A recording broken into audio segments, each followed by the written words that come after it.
திருவள்ளுவர் பொதுநல charitable trust சார்பில் குவாங்கிட்டோ போட்டியில் தங்கப்பதக்கம் வென்ற மாணவிக்கு பாராட்டு விழா நடைபெற்றது.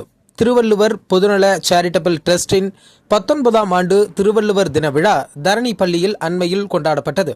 இதில் பல்வேறு துறைகளில் சாதனை புரிந்தவர்களுக்கு விருதுகள் வழங்கியும் கௌரவிக்கப்பட்டது. நிகழ்ச்சிக்கு சிறப்பு விருந்தினராக நாகை பாராளுமன்ற உறுப்பினர் வை செல்வராஜ், திருவாரூர் மாவட்ட காவல் கண்காணிப்பாளர் கருண் கரட் ஆகியோர் பங்கேற்றனர்.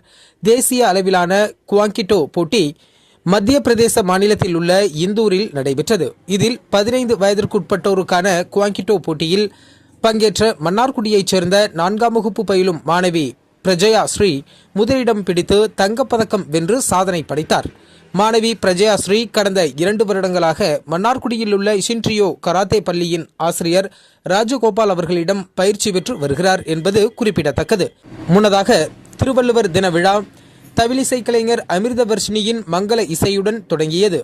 மனோலயம் மாற்றுத்திறனாளிகள் சிறப்பு பள்ளியின் மாணவர்கள் தமிழ்தாய் வாழ்த்து பாடினர். நிகழ்ச்சிக்கு திருவள்ளுவர் பொதுநல அமைப்பின் அறங்காவலர் ராஜ்குமார் தலைமை வகித்தார். அறங்காவலர் சுனில் லுங்கட், தரணி மெட்ரிக் பள்ளியின் நிர்வாகி இளையராஜா ஆகியோர் முன்னிலை வகித்தனர். அமைப்பின் அறங்காவலர் வடிவேல் வரவேற்புரையாற்றினார். திருவள்ளுவர் பொதுநல சேரிட்டபிள் டிரஸ்டின் நிறுவனரும் இயக்குநருமான தட்சிணாமூர்த்தி நிகழ்ச்சியை தொகுத்து வழங்கினார். தேசிய குவாங்கிட்டோ போட்டியில் தங்கப்பதக்கம் வென்ற மாணவிக்கு நாகை பாராளுமன்ற உறுப்பினர் செல்வராஜ், திருவாரூர் மாவட்ட காவல் கண்காணிப்பாளர் கருண் கரட் ஆகியோர் பரிசுகள், சான்றிதழ்களை வழங்கி பாராட்டினர்.